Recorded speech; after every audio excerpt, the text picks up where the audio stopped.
According to NYPD gang research, Crips first emerged in the city of New York around 1993, bringing their love of hustling and blue things to Harlem. This was apparently the result of big Crips from Los Angeles with big arrest histories moving over to the East Coast in order to fly under the authorities' radars. And in the decades since their establishment, countless Crip sets have popped up in the city. However, in the modern day context of New York drill music culture, there's a few sets that stand out. Now, the most famous Crip in New York drill is arguably Pop Smoke. He hails from Canarsie, Brooklyn, also known as the Floss or the 90s, a well-known Crip hood which Pop Smoke is known to rep heavily in his music, constantly saying that he's Big 092 and shouting out 50 clock and 100 clock Crip sets in his tracks. He's also made cryptic references to the 823 Crips in his interviews. I ain't gonna stop until I got 823 million though.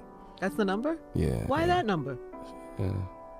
Just 823 million. I need 823. Also from Canarsie or the Floss is recently clouted Pop Smoke lookalike and sound-alike Dusty Locane. This is a flossy movement. This is a wool movement. This is a neighborhood movement. This is a straight movement. So you really from Canarsie, like, you know what I'm saying? Born and raised. If I ain't had this on, I'd show you 9/5 tatted on me. My first tat. Now, after the tragic killing of Pop Smoke, the crown of King of Brooklyn Drill was truly for the taking. And in my opinion, nobody on the Crips side is getting more shine now than Fivio Foreign. Favi! Another big old Crip who reps his gang affiliations in every aspect of his persona. His debut project was called 800 BC. They say it stands for before coronavirus, but we know it stands for Big Crip, baby. And that 800 doesn't mean 800 years before Crip Christ either, because Favi is really repping that 800 Foreign side, a crew hailing out of East Flatbush, adjacent to Pop Smoke's native Canarsie. Now, Favi reps 800 Foreign side so well you could say that he knows it like the back of his hand, which is handy because he's got it literally tatted on the back of his hand. In fact, Favi actually told DJ Vlad in an interview that he grew up on the 90s side of East Flatbush, along with fellow 90s or GS9, G-Stone 90s Crip, a rowdy rebel. I was born in Brookdale,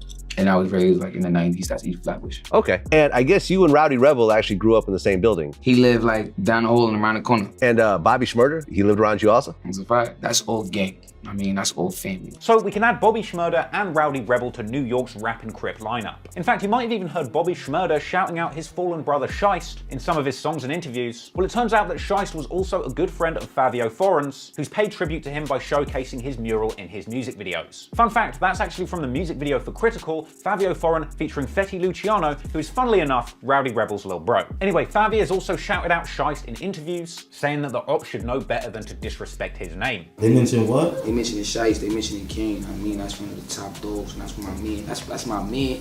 That's my best man, family member. I mean, that's his real life cousin. I mean. Favi is also known to show love to young Costamano, who reps Crip, as well as JD and D Sav of OMB, who weirdly got a shout out from 6ix9ine back in the day on his song Stupid, which also featured a Bobby Schmurder verse recorded in jail, weirdly. This is because these guys are actually known bloods, who for the record are friendly with Crips as part of the Wu Alliance. This is why you'll see JD, D Sav, and Fivio Foreign all together rocking red and blue, dissing all the GDs and throwing up GDK in the music video for Blicky in a Box. But the final big old Crip on our lineup is Chef G, hailing from East Flatbush, along with his right-hand homie Sleepy Hallow. Chef G reps the 8-Tray Crips or 8-3 Crips, also known as Movin' Gang, with the 8 and the 3 from 8-Tray replacing the O and E in Movin' Gang, because hey, even Crips like having fun with language. Anyway, the 8-Trays or Movin' Gang are apparently not associated with the Wu and Cho movements, but are just straight Crippin' baby. And while you're there, Chef G is known to hang out with Jay Rich from the 4-Tray Crips, and frankly, that's just a whole lot of Crips, and a couple of Bloods too. Thing is, there's something that all of these guys have in common, and it's not the color of their bandana. It's the fact that there's one thing, just one thing, that they cannot stand: GDs. But who are these GDs that the Crips just can't get along with? I love Chris Rich. The Gangster Disciples are a gang originally from Chicago. Now, if you want to get a full breakdown of the history of the GDs from their inception in the late 60s and early 70s to today, then go check out my other video, Gangs of Chicago, the BDs versus the GDs. But it doesn't matter if you haven't seen that, because all you need to know is that eventually, GDs made their way from Chicago to New York, in the end falling under the Cho Alliance of Gangs, something which I explained in detail in my other earlier video, Gangs of New York, Wu versus Chu. But most importantly, the Chu consists of a sizable number of GDs or gangster disciples imported from Chicago. In fact, it seems to be that the Chu are allies of all of the GDs that operate in Brooklyn. Now, the New York GDs are sometimes referred to as the Folks, and they actually have a long history of operating in New York since the 90s. The Folk Nation movement itself was actually started by the GD's founder Larry Hoover whilst he was in jail in Chicago, with the idea to form an allegiance between the leaders of large white, black, and Hispanic gangs to try and control Chicago. Now, funnily enough, the GDs or Folk in New York City were were initially allies of the Crips there. So way back in the 90s, the GDs and the Crips were all considered friendly under the banner of Folk Nation before the Wu and Cho gang alliances existed. And for a long period of time, GDs and Crips were cool in the city. In fact, apparently when GDs and Crips ran into each other, they were so cool with each other that they would combine their gang signs together as a show of friendship. With the Crips throwing up the C and the GDs throwing up the pitchfork or rakes, they would combine them to create the 8-ball. Thing is though, as older generations of gangsters got locked up or killed, the new hot-headed generation of younger gangbangers would emerge, creating new alliances and traditions whilst trashing old ones. In 2014, the leader of the modern-day Folk Nation in New York, aka the 6 Trey outlaw gangster disciples, Devon Rodney, also known as D-Block, was sentenced to 20 years after a RICO case that included attempted murder and robbery conspiracy. Authorities believe the crew is behind 4 murders, 3 attempted murders, and a string of assaults and robberies. Officials say one of the gang's victims includes a 10-year-old girl who was shot in the neck. Yes, the indictment stated that a hit on a rival gangster had gone wrong, leading to an innocent 10-year-old girl getting shot in the neck by accident. Now, the Devon Rodney case was in 2014. He was the kingpin of the GDs in New York, and he got put away on those RICO charges. A heavy-hitting co-defendant of his, named Geraldo Eleanor, also ended up taking a guilty plea for his role in a 2008 murder, an incident where he shot a child dead for playing in a GD-controlled playground. Nasty stuff. So Eleanor ended up getting 25 years for the murder, and the indictment said that 9 other members of the Folk Nation had been charged. Now here's where the trap law detective work takes place. According to a Vlad TV interview with 22Gs, in 2014 he also was charged with conspiracy to commit murder, a charge that was eventually dropped. In 2014, you got hit with a conspiracy charge. Yeah. Conspiracy to commit murder in 2014. Yeah. Now 22Gs was a minor when this went down, so there's no public paperwork existing on this case. But in an old Complex interview, it seems to suggest that 22Gs and 3 others were indicted and identified as members of the Flatbush gang Young Savages, who had apparently been plotting to kill members of the rival gang Only the Fields. I was actually able to find another article from 2017 which seemed to suggest that this was a group of young GDs with association to Kingpin Devon Rodney's 6 Trey GDs. And while there's no concrete proof that 22Gs was connected to this original overarching RICO case, or that earlier generation of folk GDs that used to run things around those parts, it's a bit of a coincidence, isn't it? Also, for the record, if it does turn out that 22Gs descended from a group of New York GDs called 6 Trey, that will mean that he is quite literally from 63rd. Anyway, with the older generation of GDs locked up behind the wall, this left young GD 22Gs and his homeboys in prime position to fly the flag of the biggest GDs in New York. Now, there's many different names that have been associated with this particular group of GDs, so let me warn you, this might get a little bit confusing. Free the twirlers, free the blickies. Shout out to the Shiggies and the Chos. Okay, let me break it down for you. With the New York GDs and the Cho gangs, there's a lot of overlap. Just like over on the Wu side of things, you got Crips and Bloods coming together to bang under the Wu Alliance. Over on the Cho, you got crews like the GDs or Folk, as well as the Hood Stars who have historically beefed with the Wave Gang of the Wu, crews that aren't really relevant to this story. You've also got Cho crews like No Love City, who are known to have historically beefed with Bobby Shmurda's GS9 Crips. There's crews like PNV, home to Cho rapper PNVJ, but most importantly, under the GDs is the Twirl Alliance. Now, Envy Kane of the GDs said that Bills Blicky was the originator of the Twirl idea, but he refused to say exactly what it meant. And talk about this, man. What's the difference? You, the twirlers. All right, look. Free Bills Blicky, for me. SP&B, they're the ones who, for me, originated the whole twirl concept. You get me? Nick Blicky referred to twirling as the 2-2 spin dance move they created. I be watching all the ops videos. I be seeing them twirling, 2-2 spinning like. That shit is a wave now, I'm telling you. Very cute stuff, but really, the Twirl Alliance is a collection of GD banging hoods that are associated with 22Gs and his buddies. We're talking the Shiggies, and we're of course talking the Blickies, aka Blicky Gang, who are the main GDs today's story will be focused on. And the core of that crew hail from that same block that Big GD Devon Rodney used to run his empire from back before he was indicted. This block is known as the Field, referring specifically to the Ebbets Field projects in Crown Heights, which is the Blickies' turf. And there's numerous other nearby hoods that come under the banner of the Twirl Alliance, including Hawthorne Street, aka H Block, Project Leffers Gardens, the Fennies, Newkirk, and Veer, all hoods in the Twirl Alliance. Where you from and shit, for niggas that don't know? You know, most of us know, you know what I mean, for all the out-of-towners and all that. Where you from? Where hood you from? From Flatbush. No doubt. H Block, Fenny, Fields, Kirk, Veer. You know where to find me, bro. You feel me? See the bros in the building. BB. Shout out to my BB guys, my ZG guys, my TD guys. So the name Blicky Gang is taken from New York slang meaning handgun. Or you might remember Blickies being popularized by our boy 6ix9ine, who famously said that he's got the blicky with the stiffy on his hit song Gummo. However, the big difference between these Blickies and the ones that 6ix9ine was dropping in his lyrics is that when these Blickies write their names down, they X out the letter C in their name, of course because they hate Crips so goddamn much. While the Crips have got their blue rags and the Bloods have got their reds, the Blickies are coming through on a much more stylish tip, instead choosing to rep black flags and bandanas, something that 22G's has shouted out on many songs. Now, the Blickies have also appeared in numerous hood vlogs chilling on their block, including one with legendary Chicago hood documentarian Zach TV, rest in peace, which was titled The Blickies, the Most Hated Gang in Brooklyn. You're in Evansville right now, you're in the fields. If you ain't from here, don't come here. You niggas know what's up. We're in the Jacks. You're in the headquarters. We're in the Jacks with the demons. What's your name for the camera, man? For a motherfucker that don't know. Niggas that don't know me, my name is Nas Blicky, right? One of the original Blickies, man? That's a fact. One of the originals. One of the niggas who started this shit up. My son right here who started this up. Lil Blicky, right? Hey! We even make drill music. We really talk about shit we do. When he say you got 30s and 40s and max, we not lying. That's all we gonna say. If you ain't from around here, don't come here. It's funny, in this vlog they even do a little roll call, like it's the start of GD class or something, just in case the feds didn't have enough evidence on them. That's not Blicky. Got Blicky. Luke Blicky. Stone Blicky. Richie Blicky. Sasa Blicky. Sasa Blicky. Keith Blicky. Bigger Blicky. Swell Blicky. Jew Blicky. Sticks Blicky.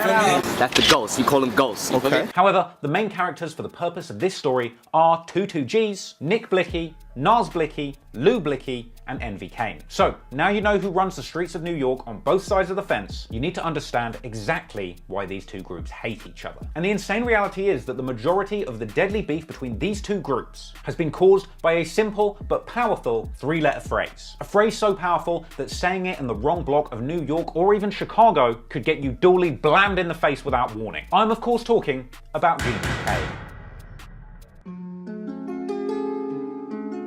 If you know anything about Chicago gang culture, you'll already know what GDK means. Gangster Disciple Killer. It's something that the ops of the gangster disciples have adopted as something of a catchphrase. And gang signs play a part in this too, because GDs are known to throw up the pitchforks or the rakes, and to do this sign upside down symbolizes GDK. Much like when doing the hand sign for the woo done upside down means woo K or woo killer. So on each side of this Crip GD beef, there is no shortage of verbal gangbanging. And one of the worst offenders is of course Fivio Foreign, who proudly refers to himself as Big GDK. Big GDK, top 9, die twirl, shooting everything, spinning, nigga, you know what time we on. Now thankfully, Favi elaborated and explained something very important, and kind of stupid. But when a New York rapper says GDK, they're apparently only referring to GDs in New York. I'm not blood cake, I don't, like I said, we don't color bend, for me, I protect myself, for me, I'm get straight cash, I'm GDK, I'm shooting anything twirl, man. This GDK shit is as far as New York go. Well, I guess GDK BOINY doesn't really make a good ad-lib, does it? Anywho, it's not just Big GDK that loves throwing about this reckless catchphrase. D-Sav and Young Costamado are known to bang GDK too. A lot of niggas is GDK and never touched no GDs. I sat the cars, I said, yo, I'm proud of you cause you real GDK now. Like, you touched the GD nigga. It's a lot of niggas that don't know, never touched the GD nigga. You're not GDK cause you could be woo. You could be wooing, you could do that. You're not GDK though. Now, naturally, the GD Blickies aren't huge fans of everybody throwing up GDK. And in their Zach TV Hood vlog, they're eager to acknowledge that they're Woo K or Woo Killers, and they say that at a certain point it became trendy for rappers to come out as GDK. Capsule. Woo K, folk shit. A lot of niggas GDK now, but that's old news, you feel me? These niggas is irritating, you feel me? Everybody's GDK. Everybody's this. You're not, bro. You're really not. Stop what you're saying. You're not, bro. You feel me? You be in your house eating oodles and noodles, nigga, while I'm on the block, nigga.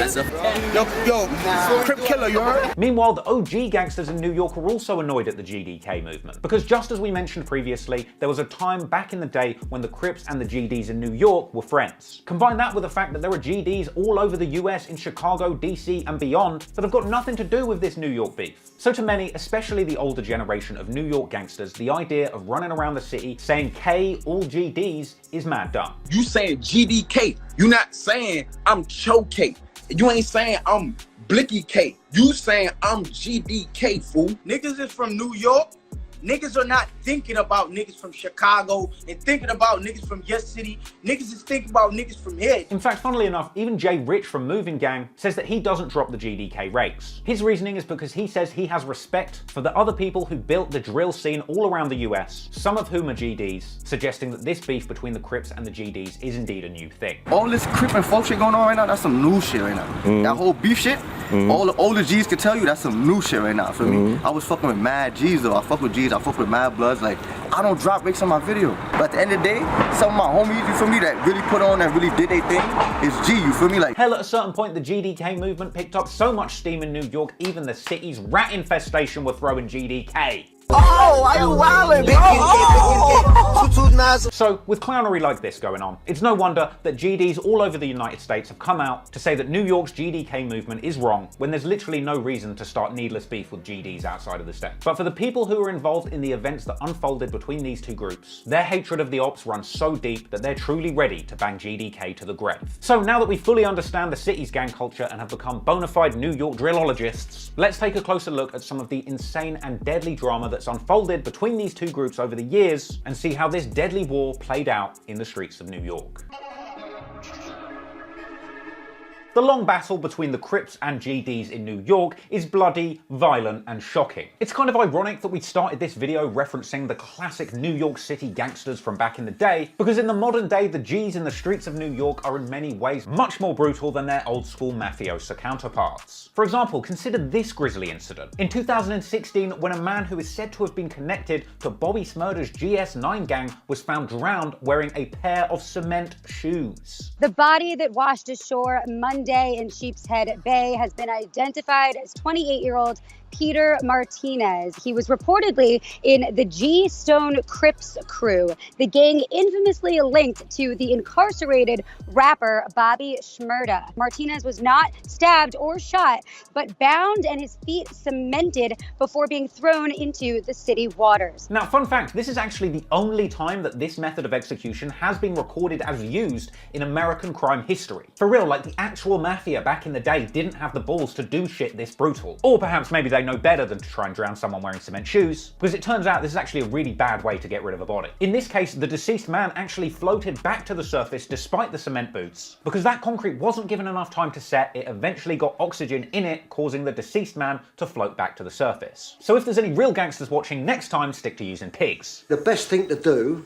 is feed them to pigs. Now look, that's just one example of how extreme things can get in the streets of New York City. Now look, whilst the individual that was drowned in that incident was connected to the GS9 Crips, that slaying actually isn't anything to do with this story. But it is an example of just how real things can get in the streets of New York when you are connected to the gang life. But if we take a closer look at the feud that went on between the GDs and the Crips in this story, we can see that in the modern day, a lot of the beef between these two groups has been escalated by music, drill music. Nowadays, since his passing, it's very easy to point at Pop Smoke and single him out as the anointed king of Brooklyn drill. And sure, Pop Smoke certainly did the most to bring New York drill music to the center of popular music, but the people in New York who created the Brooklyn drill sound as we know it today is 22Gs and the Blickies. Hell, in 2017, before Pop Smoke had spat a single bar into the microphone, the Blickies were just chilling on their spot, belting out the ad-libs that would later make Pop Smoke famous. Oh, he said he tired. He said he tired. Nah, we rocking. Hold on, what you just do? Do it again.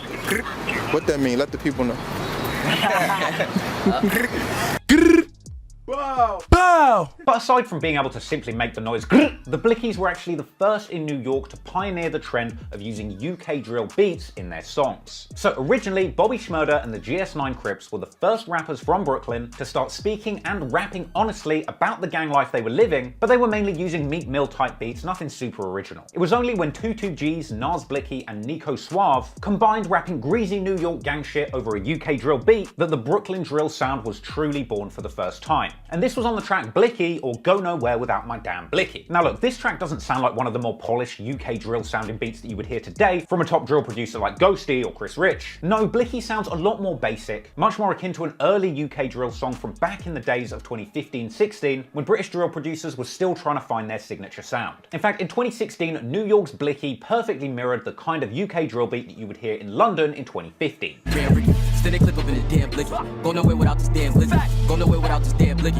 Go nowhere without this damn blicky. No face, no case, dipper on me and I got my green done up. So, Blicky got things started as far as the Brooklyn drill scene is concerned, but the game would truly change when 22G's released his follow-up track, Suburban, which very quickly became his biggest song to date. The track's all about jumping out of black Suburban, shooting at your ops. It features specific disses to their ops, the 8-tray Crips, with lyrics saying that they're clipping them trays. Now, this song was a huge look for 22G's, but the Brooklyn drill scene was still very much in its infancy. The war between the Crips and the GDs was still going on in the streets, but this was the first time that it had truly made its way to wax. From here, it would take close to a year for the GD's ops to actually fully get in on the music hustle, but when they did, they would make a big splash. And eventually, in March 2017, Crip rapper Young Costamano and S550 dropped the track Folk in the Trunk, a track all about throwing folk, or GDs, into the trunk of your whip, a track naturally littered with many GDK ad-libs and hand signs, and direct disses to their GD op NVK. I got a folk in my trunk, they heard I got coke in my trunk. I got a folk in my trunk, they heard I got coke in my trunk. The music video for Folk in the Trunk also allegedly included numerous locations on the GD op block of Ebbets Field, where these guys filmed themselves rapping and pretending to have actual folk in the trunk. Now, it was this track, Folk in the Trunk, that truly started the GDK movement in Brooklyn, giving the Crips, or just any rapper that had a problem with the GDs in New York, an outlet through drill music to apply pressure to their ops. In fact, as time went on, the GDK movement picked up so much steam, the NYPD eventually joined and they started pulling up on GD turf, playing Folk in the Trunk, just to troll the Blickies. Oh, you look at a folk in my trunk. You damn for that, bro. They crazy.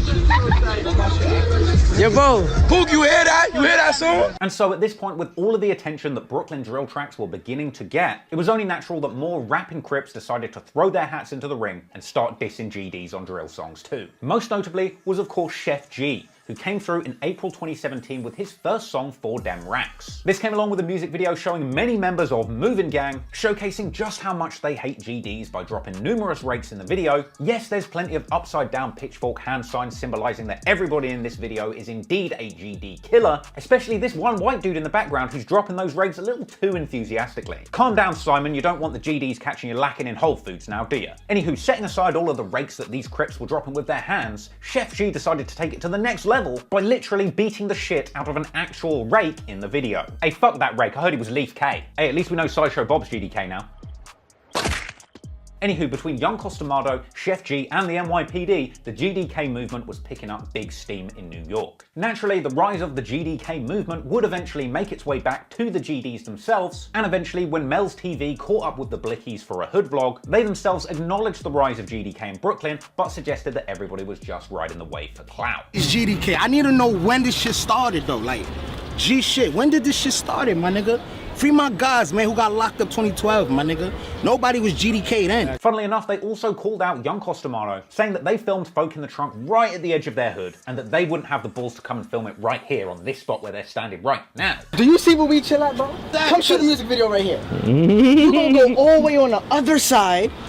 Oh, somebody shot.